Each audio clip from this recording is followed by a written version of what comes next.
செபாஸ்டின் அந்த பிரமிடுக்குள்ள இருக்கிற மர்மமான எழுத்துக்களை வாசிக்கும்போது நம்ம பூமியோட மறைக்கப்பட்ட ஒரு பயங்கரமான வரலாறு வெளிச்சத்துக்கு வருது.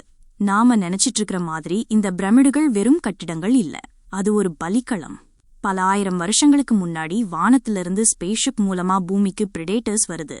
அன்னைக்கு வாழ்ந்த ஆதி மனுஷங்களுக்கு இவங்க யாருன்னே தெரியல. அவங்க கிட்ட இருந்த டெக்னாலஜியையும் ஆயுதங்களையும் பார்த்து நம்ம முன்னோர்கள் அவங்கள கடவுளா கும்பிட ஆரம்பிச்சாங்க. சொல்லப்போனா இன்னைக்கு நாம ஆச்சரியமா பாக்குற இந்த பிரமிடுகளை எப்படி கட்டணும்னு மனுஷங்களுக்கு சொல்லிக் கொடுத்ததே இவங்கதான்.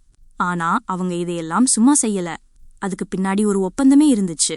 ஒவ்வொரு 100 வருஷமும் இந்த பிரிடேட்டர்ஸ் பூமிக்கு வருவாங்க. அவங்க வர்றப்போ ஆயிரக்கணக்கான மனுஷங்க வரிசையா நின்னு தங்களோட உடம்ப அந்த வேட்டைக்காரங்களுக்கு காணிக்கையா கொடுப்பாங்க. அந்த மனுஷங்களோட உடம்புக்குள்ள ஃபேஸ் ஹக்கர்ஸ் ஏலியன் முட்டைகளை வைப்பாங்க.